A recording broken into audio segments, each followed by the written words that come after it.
A shadow fell over the United Nations as the alien envoy landed. The towering Xylosian named Vorlak stood before humanity's leaders, his voice a low rumble. "We gift you our greatest warrior, Kaelen, to lead your defense against the coming swarm." The stoic alien beside him was a being of pure martial legend, and his arrival meant only one thing. An impending galactic war was now at humanity's doorstep. By the end of this story, you will discover the astonishing secret of how one warrior changed the very nature of conflict. Why would a being bred for war become fascinated by our most simple foods? And what could a perfectly cooked meal possibly have to do with defeating an unstoppable alien armada? What do you believe is humanity's most unexpected strength?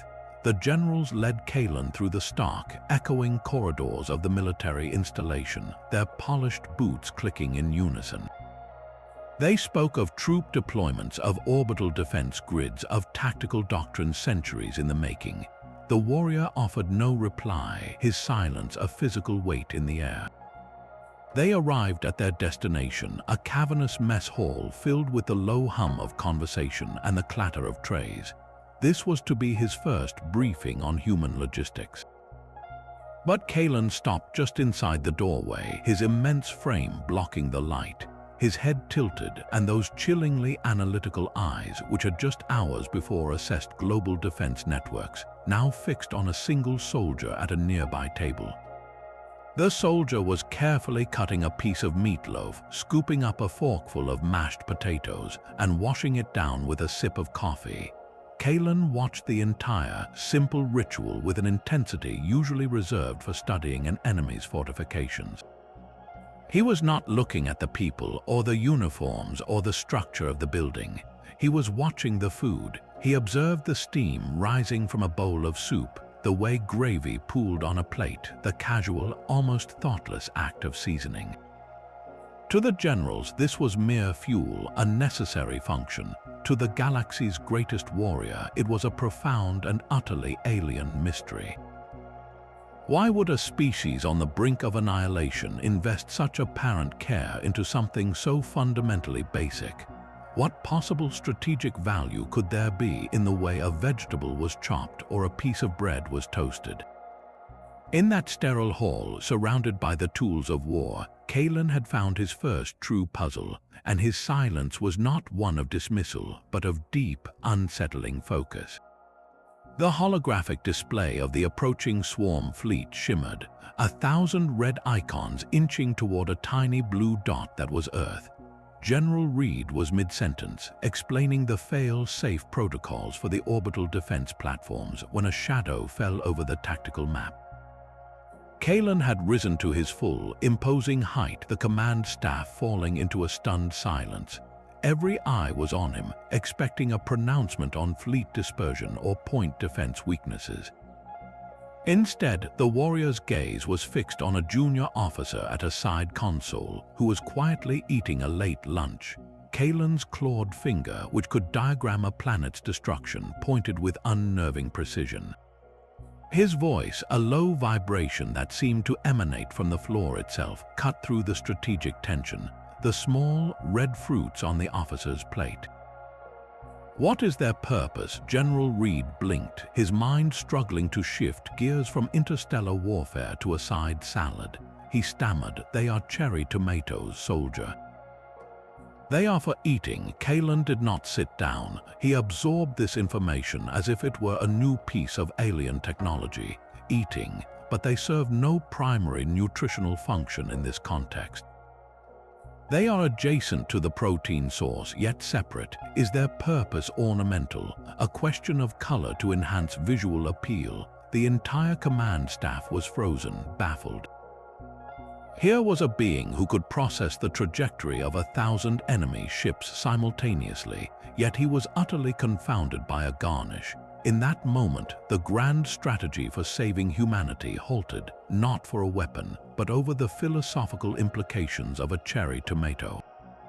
This was not a distraction. For Kaelen, this was the first thread of a much deeper mystery, a clue to a strength his own people had never considered.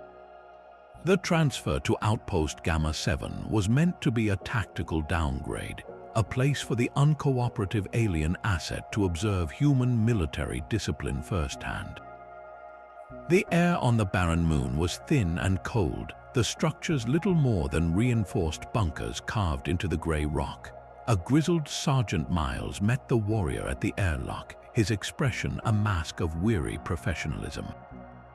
He led Kaelen to the quartermaster, who handed the towering Xylosian a sealed pouch of standard issue field ration, a high-calorie nutrient paste designed for maximum efficiency in extreme environments.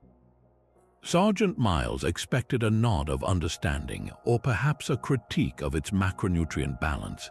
He did not expect what happened next. Kaelen tore the top off the pouch with a single, precise motion, his eyes scanning the unappetizing beige gel within.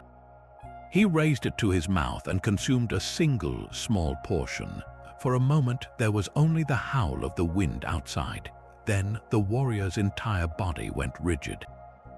He did not simply discard the paste. He spat it onto the metallic floor with a violence that was startling.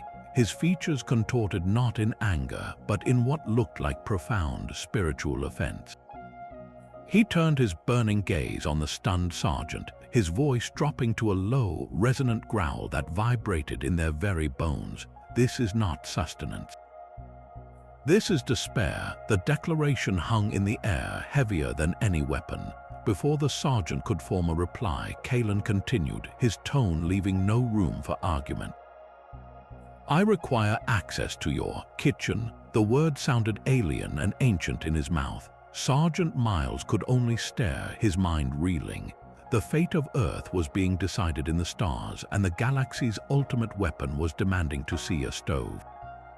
The outpost's mess hall was never meant for a mind like his. Sergeant Miles watched, utterly dumbfounded, as Kaelen stood before the industrial-grade cooking station, his presence making the steel countertops and simple appliances look like primitive toys. He did not ask for permission.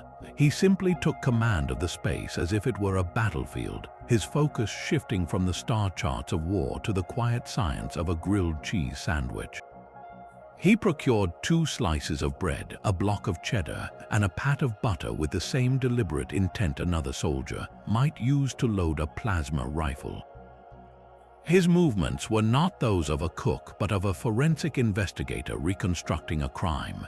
He placed the bread on the griddle, observing the way the butter sizzled and spread, his head tilting as he noted the precise temperature at which the milk solids began to brown. He was not just watching food cook, he was analyzing thermal transfer, surface tension, and the Maillard reaction with a level of processing that could once track 100 enemy fighters through an asteroid field. When he placed the cheese between the slices, his eyes narrowed, tracking the phase change from solid to liquid. He muttered to himself in a low rumble, words like protein denaturation and emulsion stability, as if the melting cheddar were a complex fluid dynamics puzzle. This was not a meal, it was a tactical assault on the very nature of mediocrity. He was deconstructing comfort food with the brutal efficiency of a military campaign, and in that simple, golden brown sandwich, he saw a puzzle more compelling than any fleet maneuver. What secret was he uncovering in the swirl of melted fat and protein? And how could the perfect bond between bread and cheese possibly matter to a warrior bred for destruction? The transformation began not with a bang, but with the quiet, sweet scent of caramelizing onions. Private Liam Carter was due to ship out in 48 hours, his mind a frantic storm of what-ifs and fears. He found himself drawn to the empty mess hall late one night, not for food, but for a moment of stillness. Instead of silence, he found the galaxy's deadliest warrior standing vigil over a sizzling pan. Kaelen did not look up as the private entered, his entire being focused on the translucent slivers of onion slowly turning a deep, golden brown. Liam froze, expecting to be dismissed or worse, ignored. But Kaelen's voice, usually a weapon of command, was surprisingly soft. "You are afraid." It was not an accusation, merely an observation. When Liam could only nod, the warrior gestured him closer. "Watch the heat, it must be low and constant. Agitation will only bring bitterness." He handed the young soldier a wooden spoon. "Your task is to stir, not to fight the process, but to guide it." For the next hour, the impending war and the alien armada faded into the background. There was only the slow, rhythmic motion, the release of natural sugars, and the deepening color. Kaelen spoke as they worked, his words measured and calm. "My people believe a chaotic mind is a weapon that misfires. We purge emotion to achieve clarity. But you humans, you do not purge, you transform. This act, this simple patience, it is a form of alchemy. It turns the sharp, harsh sting of the raw onion into something sweet, something deeply flavorful. Precision and patience in this act can calm a turbulent soul, human." Liam stood there, the spoon in his hand, and realized he had not thought about the swarm for nearly 20 minutes. He was simply present, connected to a timeless, grounding ritual. In teaching a scared boy how to cook an onion, Kaelen had given him a shield more durable than any plasma armor. He had given him a moment of peace, and in that peace the private discovered a flicker of unshakable courage. What other ancient, simple human arts held such profound power, and why had a warrior from the stars been the one to see it? The alarm was a physical thing, a shrieking wave of sound that clawed at the nerves of every soul on Gamma 7. Red light strobed through the corridors, casting the panicked faces of soldiers in a hellish glare. The swarm was here. Their vanguard, a cluster of needle-thin scout ships, had just pierced the outer orbital defenses. In the command center, voices overlapped in a frantic chorus, shouting coordinates and damage reports. But in the mess hall, there was only the quiet, steady hiss of a gas burner and the rich, comforting scent of melting butter and flour. Kaelen stood unmoved by the chaos, his massive hands gently guiding a whisk through a saucepan. He was building a bechamel, his movements a study in fluid grace. The base cook, a man named Ernesto, was frantically packing a medkit, his eyes wide with terror.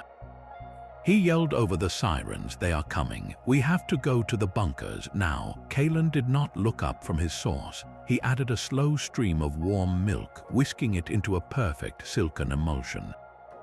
"A fleet moves on its stomach, does it not?" The question was so calm, so utterly reasonable, it cut through the cook's panic like a knife. Ernesto stared, his mind unable to reconcile the end of the world with the patient creation of a white sauce. "But what good is sauce against them?" he stammered, gesturing wildly toward the ceiling. Kaelen finally lifted his gaze, and in those deep, analytical eyes there was no fear, only a profound and unsettling certainty. "The swarm consumes worlds. They do not understand why one would fight to protect a place that smells of fresh bread, or why a soldier would find courage in a warm, familiar meal. They understand only hunger. We will show them a different kind of nourishment." He returned to his source, a general preparing for a battle no one else could yet comprehend. General Reed's voice tore through the mess hall, a raw, furious counterpoint to the quiet simmering of the pots. He stood in the doorway, his face a thundercloud of disbelief, his polished uniform a stark contrast to Kaelen's simple apron. "We gave you a battalion," he yelled, his finger jabbing toward the alien. "We gave you our finest tactical minds and orbital schematics, and you are making soup." Kaelen did not flinch. He simply turned from the massive stockpot, a ladle in his hand. He filled a single spoon and offered it to the fuming general, his movements deliberate and calm. "Taste," he said, his voice a low rumble that absorbed the general's shout. "This is morale. Without it, your soldiers are already defeated." General Reed's first instinct was to knock the spoon away, to demand an explanation for this absurdity while their world hung in the balance. But the look in Kaelen's eyes was not one of defiance, but of absolute, unshakable certainty. It was the look of a master strategist who had seen a flaw in the enemy's core programming that no one else could perceive. With a frustrated grunt, the general took the spoon, his mind still screaming about fleet deployments and shield harmonics. he raised it to his lips. The flavor that bloomed on his tongue was not merely food, it was memory. It was the rich, savory depth of a slow-cooked broth, the earthy comfort of root vegetables, the subtle herbaceous note that spoke of care and patience. It was the taste of home, of safety, of a reason to fight that had nothing to do with duty and everything to do with the heart. The general's shoulders, locked in a permanent state of wartime tension, slumped by a fraction of an inch. His angry retort died in his throat, replaced by a wave of profound and unexpected calm.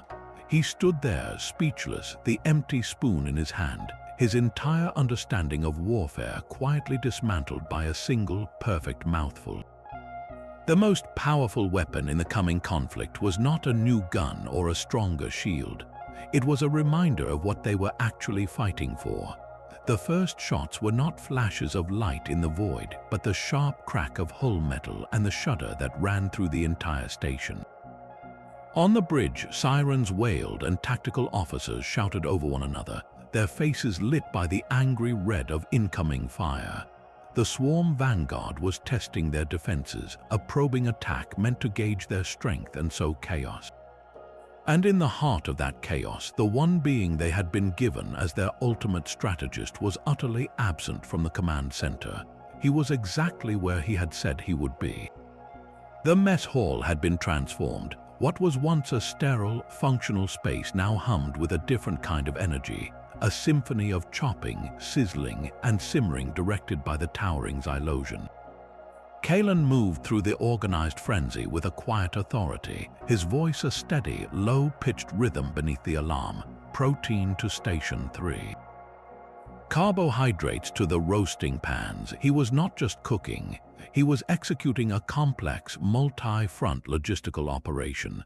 He had taken a dozen terrified kitchen staff and a handful of off-duty soldiers and forged them into a single, seamless unit.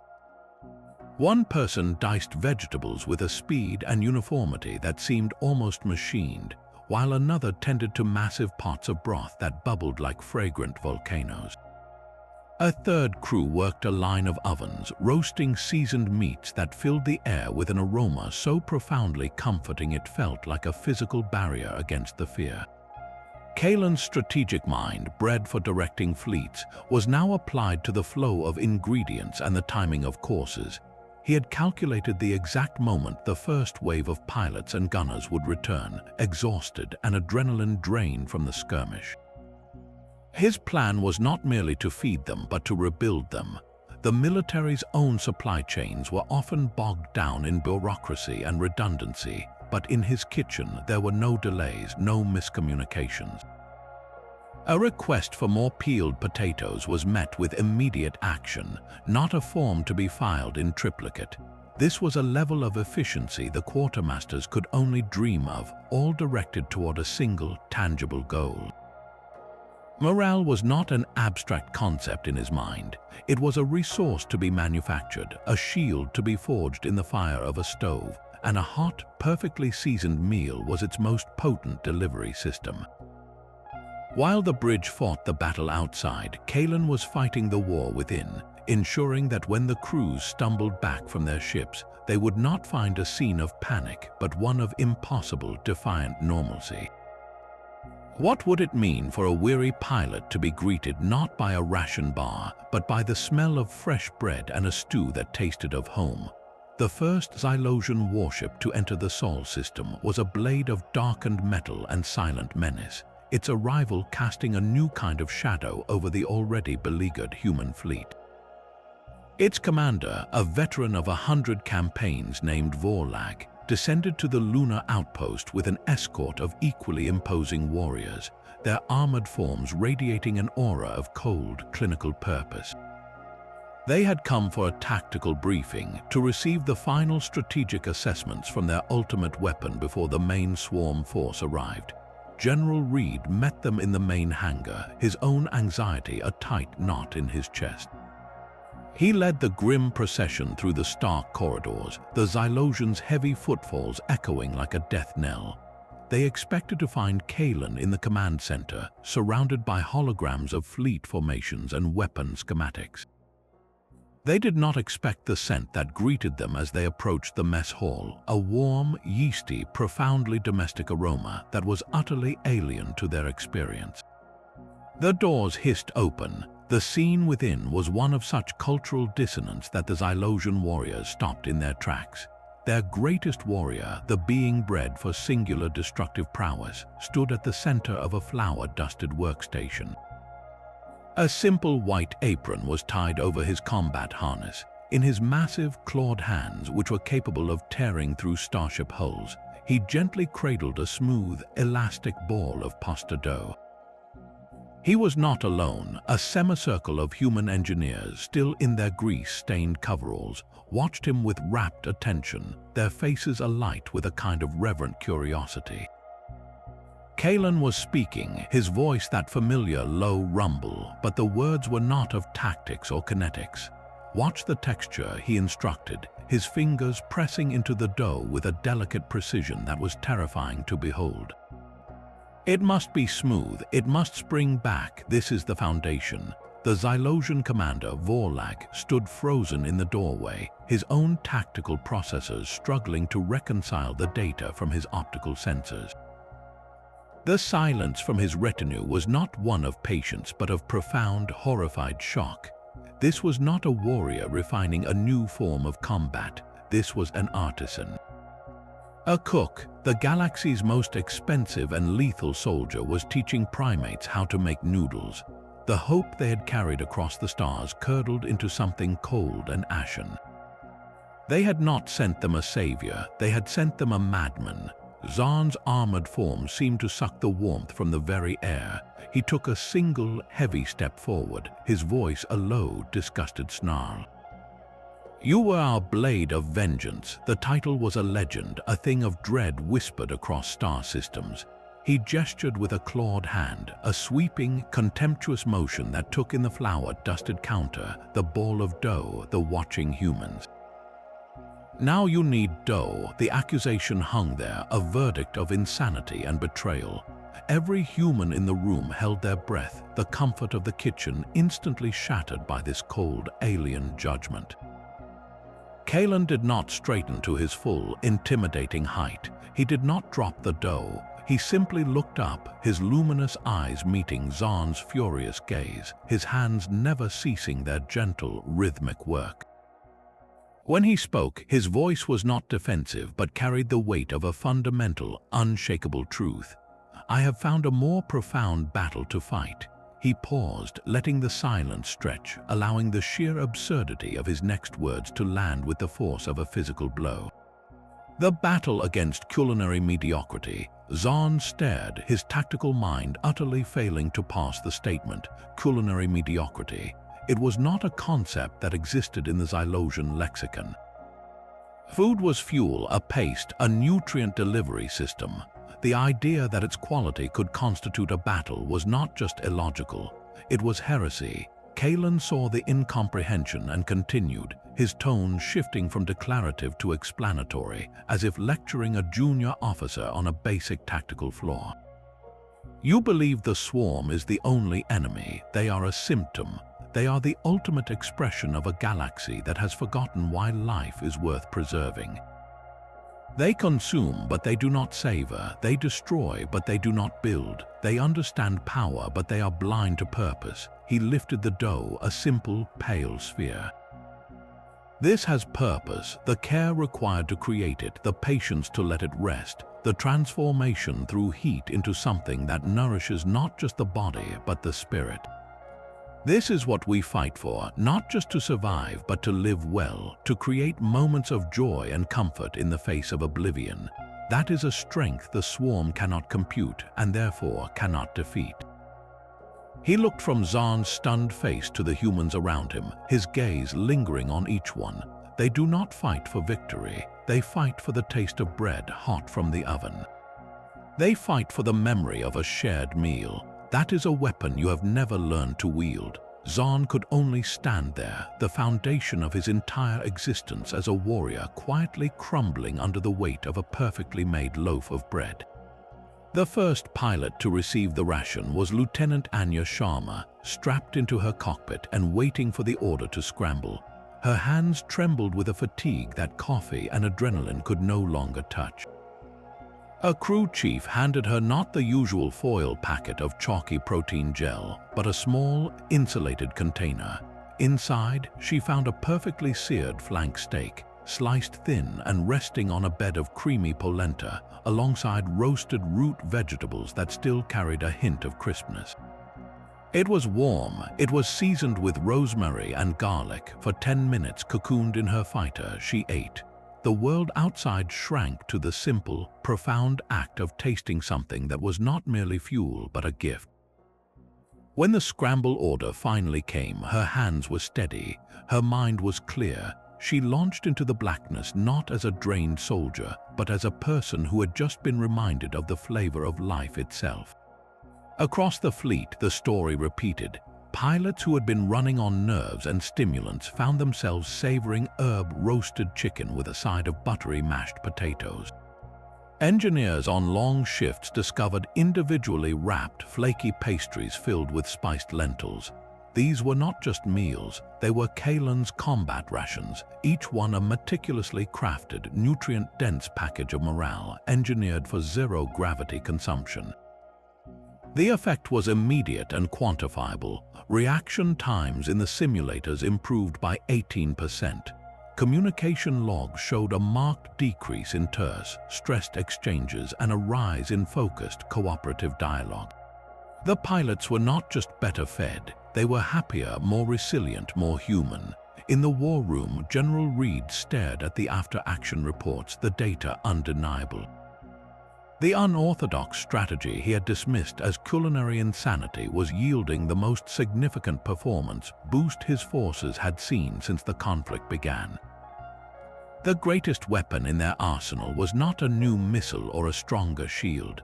It was a perfectly cooked meal and a warrior who understood that to win a war you must first feed the soul. What other hidden strengths might lie in the simple, everyday acts we take for granted? Deep within the layered noise of interstellar combat, a new signal was intercepted. It was not a tactical order or a damage report. It was a low-level swarm transmission, a burst of confused data exchanged between the vanguard ships. The translation algorithm struggled at first, the concepts too alien for straightforward interpretation. The swarm was not discussing shield frequencies or weapon trajectories. They were fixated on the scent. Their communications were filled with fragmented, agitated queries about the inexplicable aromas that permeated the battle zone. One signal, flagged as high priority by a swarm overseer, contained a phrase that made the human cryptolinguists pause. The olfactory emissions from the human vessels are incompatible with our threat assessment protocols. They are causing focus degradation in proximal units. The enticing, warm, and complex smells of roasting meat, of baking bread, of herbs and spices were acting as a form of sensory jamming. The swarm, a consciousness that understood only consumption and destruction, had no frame of reference for pleasure, for comfort, for the deliberate creation of something meant to be savored. Their soldiers, bred for single-minded aggression, were experiencing a profound cognitive dissonance. They were trained to attack sources of fear and weakness. They had no programming for a foe that radiated a sense of home, of community, of a life worth living so powerfully that you could almost taste it in the vacuum. This was a battlefield for which they had no defense. For a few precious hours, their formations grew sluggish, their attacks less coordinated. They were not being outgunned. They were being utterly bewildered by the smell of soup. How could an enemy so primitive, so seemingly fragile, project such an aura of unshakable confidence and comfort in the face of certain death?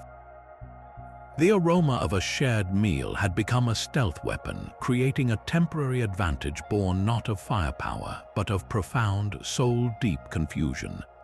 The war room was a theater of grim faces and shifting holograms, a place where the fate of worlds was measured in megatons and shield percentages.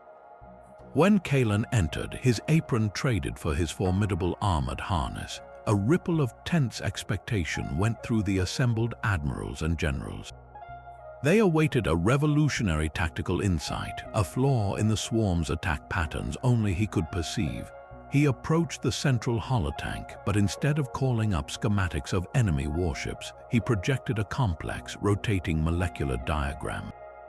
"Gentlemen," he began, his voice a low, steady hum. "The swarm's coordination is not merely telepathic, it is chemosensory. They share a collective consciousness through a constant, low-level exchange of pheromonal data, a scent-based network." He zoomed in on the diagram, highlighting a specific receptor cluster. This is their primary sensory input node. It is exquisitely tuned to the chemical signatures of fear, of decay, of planetary consumption. It is, however, completely vulnerable to sensory overload from compounds it has never encountered.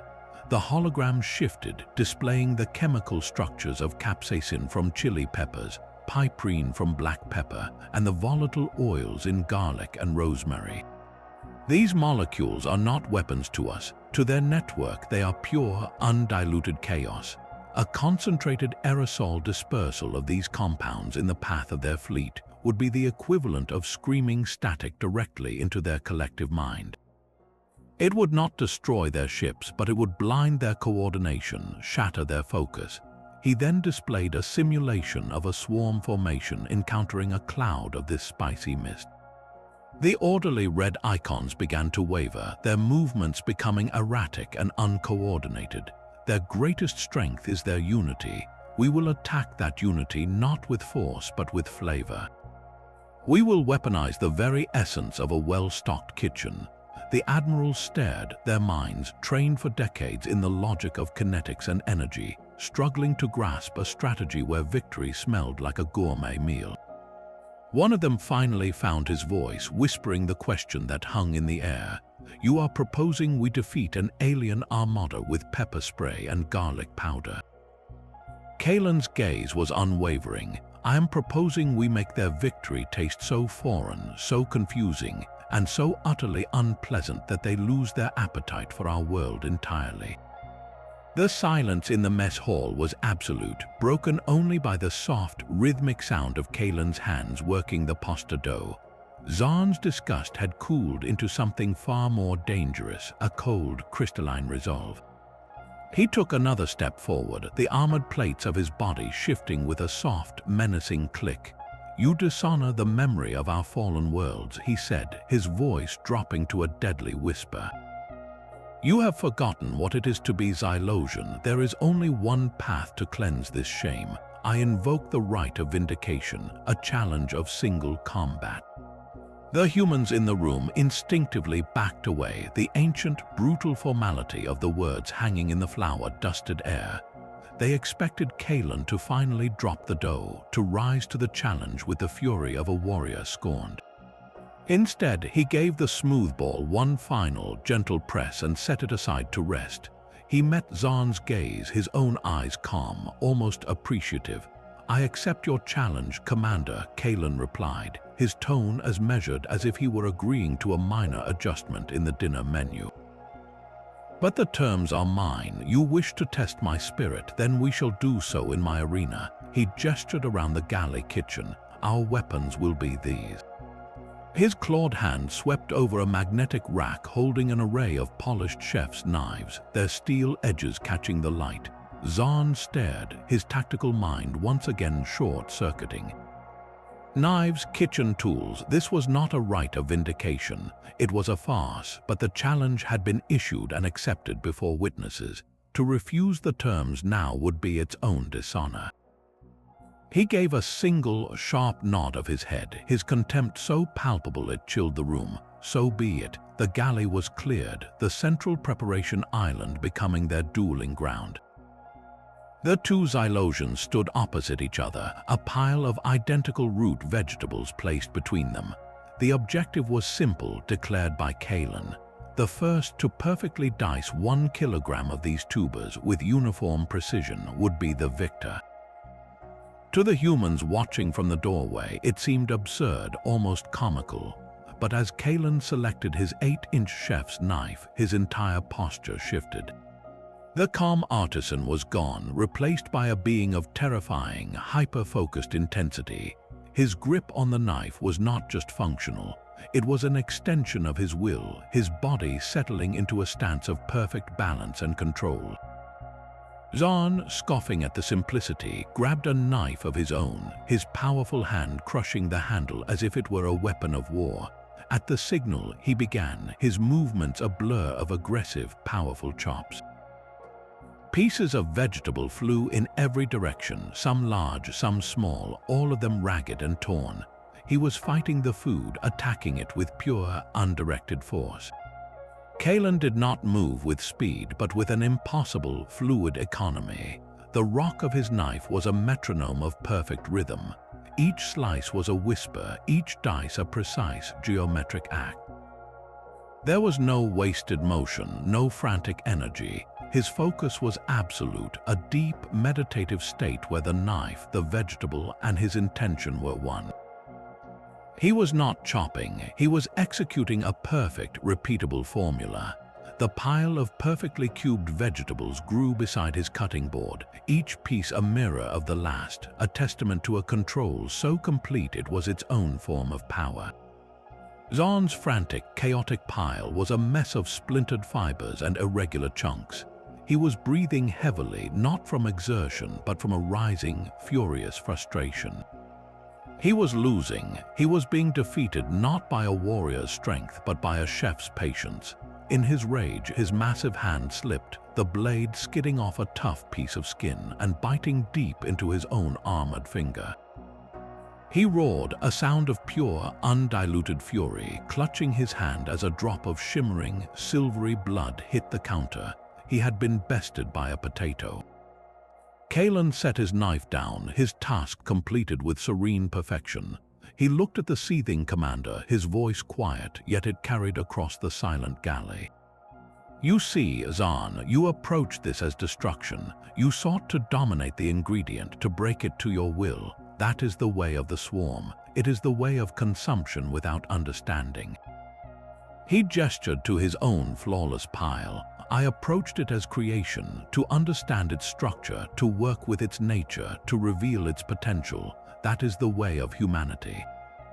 And that is the discipline you have forgotten. True strength is not in the force of the blow, but in the precision of the cut. It is not in the capacity to destroy, but in the power to create something worthy from the raw materials of the universe. You challenged my warrior spirit, Commander, and you found it. It simply resides in a different kind of blade." Zahn could only stare at his injured hand, then at Kaelen's perfect cubes, the truth of the lesson cutting deeper than any physical wound. The most humiliating defeat of his life had not come on a battlefield, but over a cutting board, and it had taught him more about the nature of strength than 1,000 wars. Zahn's defeat still hung in the air, a bitter scent of humiliation mixed with the earthy aroma of root vegetables. But Kaelen did not pause to gloat. He turned from the pristine pile of diced tubers and moved to the pantry, his focus shifting to a new, deeper objective. He gathered ingredients with a solemn reverence, strange, iridescent fungi from the human hydroponics bay, a splash of dark vinegar, a measure of coarse salt, and a single, fiery pepper from the officer's private stock. This was not a human recipe. He ignited a burner, the blue flame roaring to life, and selected a heavy carbon steel pan. With a grace that belied his size, he began to sear the fungi, the sizzle a sharp counterpoint to the heavy silence. He was not just cooking now. He was reconstructing a memory, a ghost from a culture that had long since forgotten its own taste. The dish he was creating was called Venchar, a ceremonial Xylosian stew from the age of first songs, a recipe so ancient its very existence was considered myth. It was a dish of community, of shared history, prepared only after a great trial to honor both the victor and the vanquished. Zahn watched, his injured hand forgotten, his fury slowly being replaced by a dawning, painful recognition. The scents unfolding from the pan were not alien. They were echoes, a hauntingly familiar melody from a time before his people knew only war and nutrient paste. He could smell the smokiness of the seared caps, the sharp tang of the reducing vinegar, the deep, earthy base note of the broth Kaelen was now building. It was the smell of home, a home he had never known but whose memory was coded into his very blood.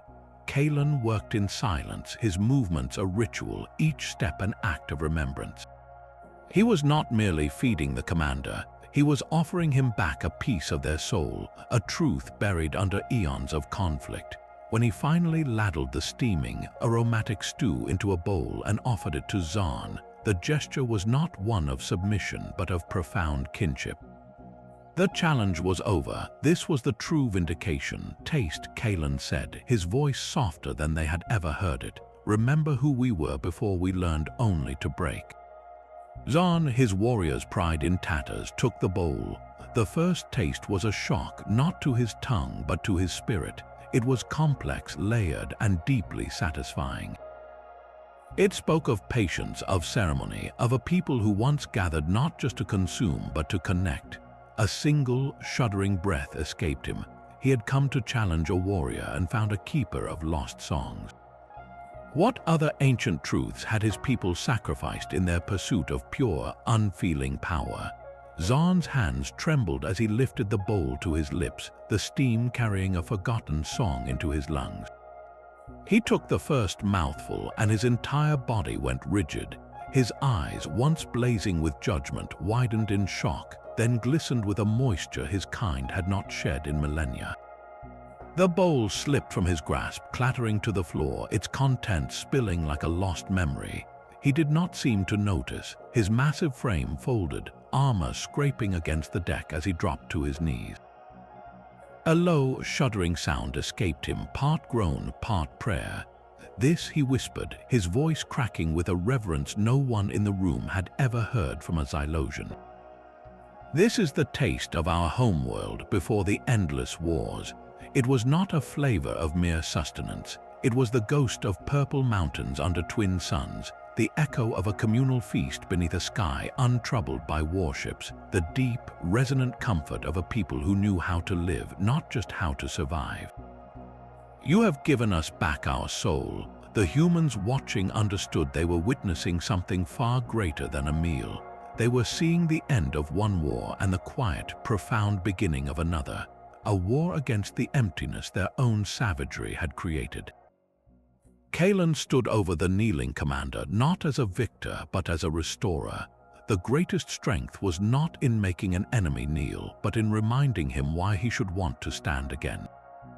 The void above Earth shimmered, not with stars, but with the cold, angular forms of the swarm armada. It was a storm of silent metal, a billion ships moving with a single, chilling purpose.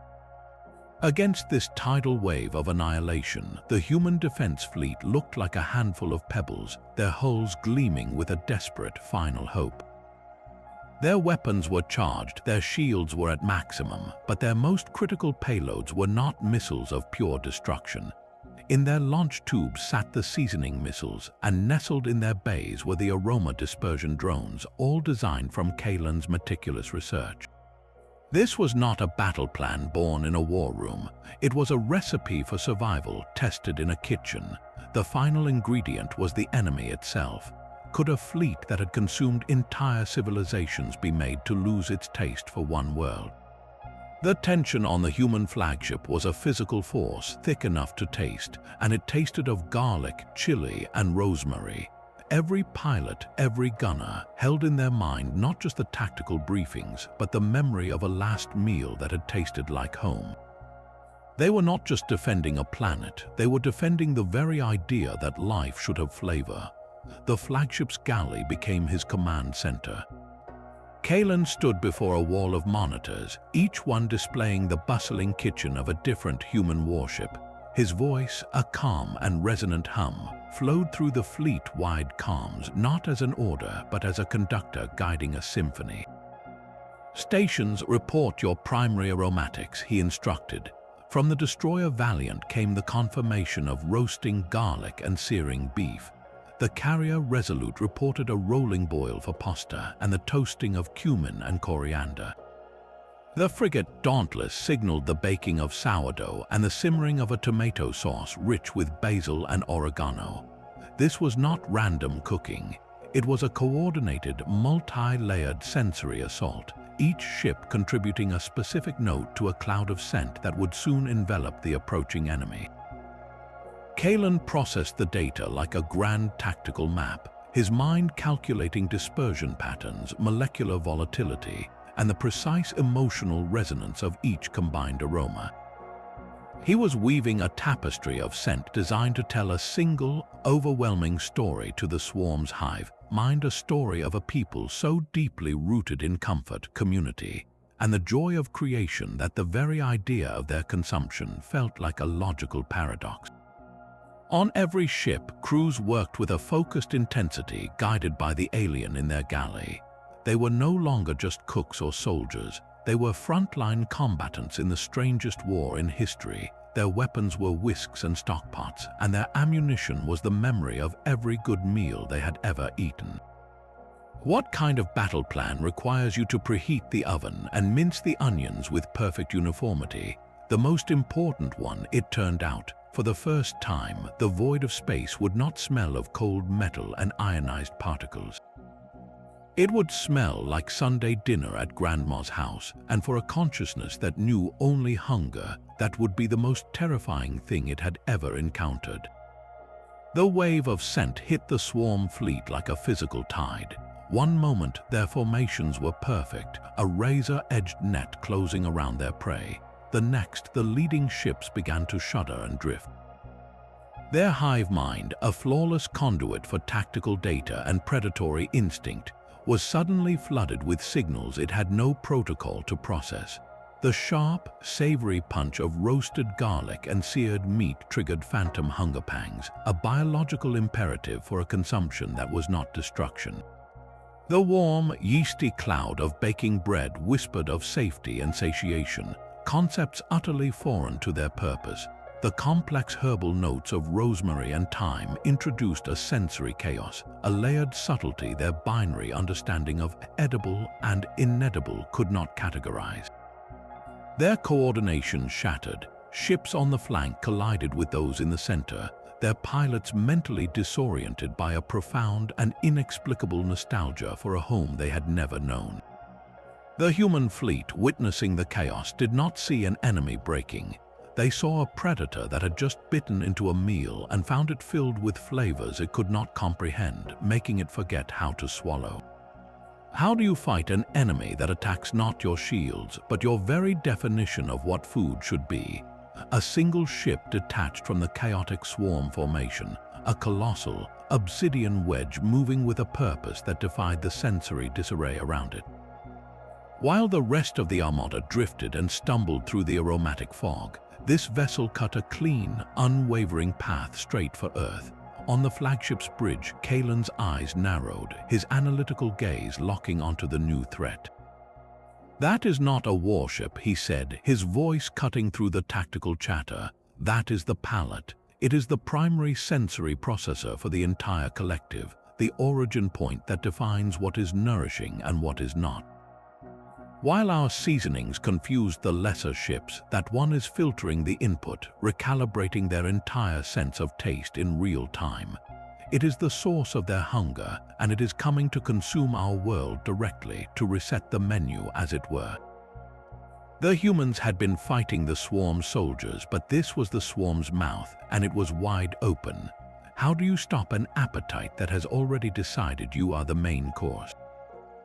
A single, unarmed supply shuttle would be the vessel.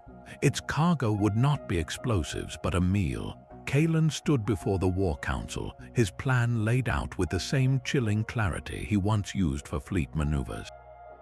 He would pilot the shuttle himself, flying a trajectory that would be seen not as an attack, but as a delivery. His target was the aperture of the hive ship's primary sensory array, the equivalent of its tongue. And his weapon would be the one thing he had perfected in the mess halls of a lonely lunar outpost. One dish, he stated, his voice devoid of dramatics.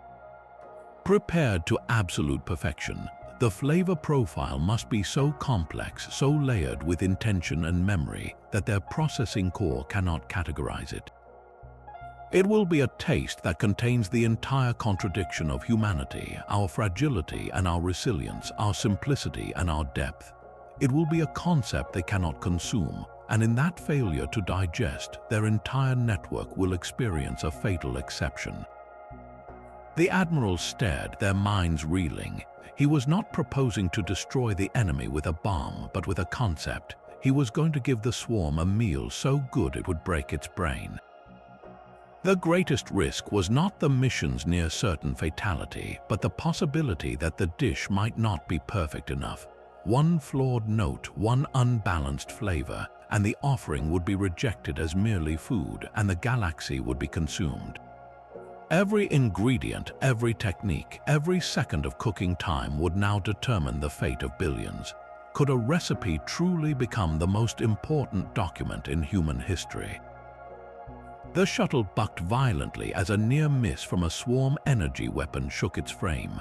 Zahn, his hands gripping the controls with a warrior's focus, grunted through the strain. They are attempting to season us first, but inside the cramped cabin, Kaelen was an island of serene focus. His massive hands, which had once diced vegetables with impossible precision, were now layering ingredients into a single thermal-shielded capsule. He was creating a symphony in a canister. He took the earthy, ceremonial base of the Venture stew, the very taste that had broken Zahn, and began to harmonize it with the foundational notes of human comfort. A rich, slow-cooked beef bourguignon reduction swirled with the xylosian fungi. The bright acidity of a San Marzano tomato essence cut through the deep, savory layers. A hint of freshly baked sourdough's yeast was captured in a fine powder, and the entire mixture was balanced with a single, perfect drop of wild honey from Earth, the essence of a sunny, peaceful afternoon. This was not a weapon of destruction. It was a culinary argument, a dish he called the empathy, designed to communicate a single, overwhelming truth to a mind that knew only hunger. It was the flavor of a shared table, of a memory, of a reason to exist beyond mere consumption. Breach in 3, 2, 1, Zahn barked, and the shuttle tore through the gelatinous, organic membrane of the hive ship's processing core. The world outside the viewport was a nightmare of pulsing, biological machinery and nutrient flows.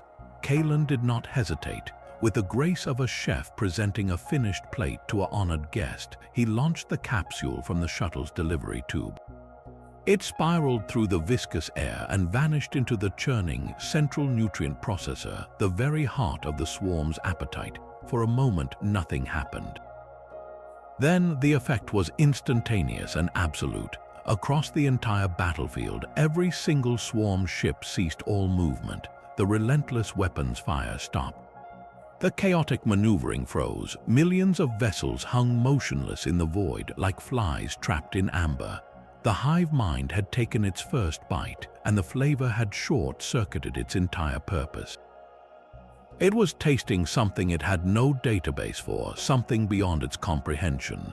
It was tasting a reason not to devour, and the contradiction had thrown its entire consciousness into a state of catatonic shock.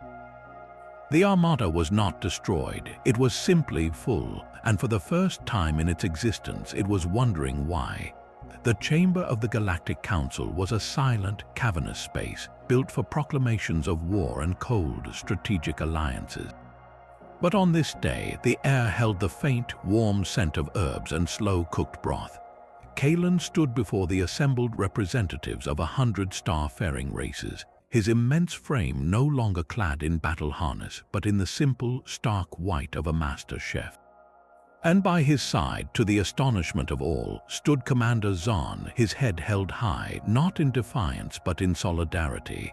The greatest weapon is not destruction. Kaelen's voice resonated through the silent hall, a profound truth delivered with the quiet certainty of a finished recipe. It is creation. I will teach this galaxy to taste, and in tasting to understand.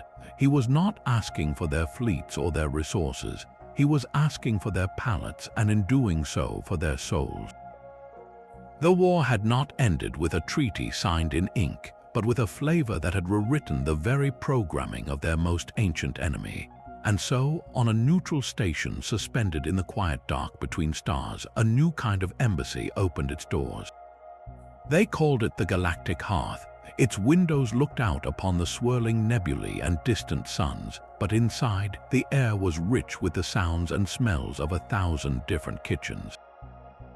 Kaelen moved between the stoves, a quiet conductor of an interstellar orchestra, while Zahn acted as host, greeting former swarm commanders and human admirals alike, guiding them to the same table. Here, where fleets had once clashed, beings now broke bread. A Xylosian commander who had once plotted Earth's consumption carefully tasted a spoonful of French onion soup, his analytical eyes widening at the complex sweetness drawn from patiently caramelized onions. A human engineer shared a plate of delicate, hand-pulled noodles with a being whose form was more energy than matter, discussing the tensile strength of dough. There were no negotiations, no tense debates over borders or resources. There was only the shared, universal language of a meal made with care. Laughter, once a sound of tension, now echoed genuinely under the warm light. The clatter of cutlery and the clink of glasses were the only sounds of conflict that remained. Kaelen had been right. He had not defeated the swarm. He had simply made them a better offer. He had shown them that the universe contained wonders far more satisfying than mere consumption. The Galactic Hearth was more than a restaurant. It was a peace treaty written not on parchment but on the plate, brokered by a chef who understood that humanity's ultimate strength was never in its capacity to destroy, but in its timeless, humble power to create, to nurture, and to share. And in that quiet act of sharing a meal, an entire galaxy learned to hope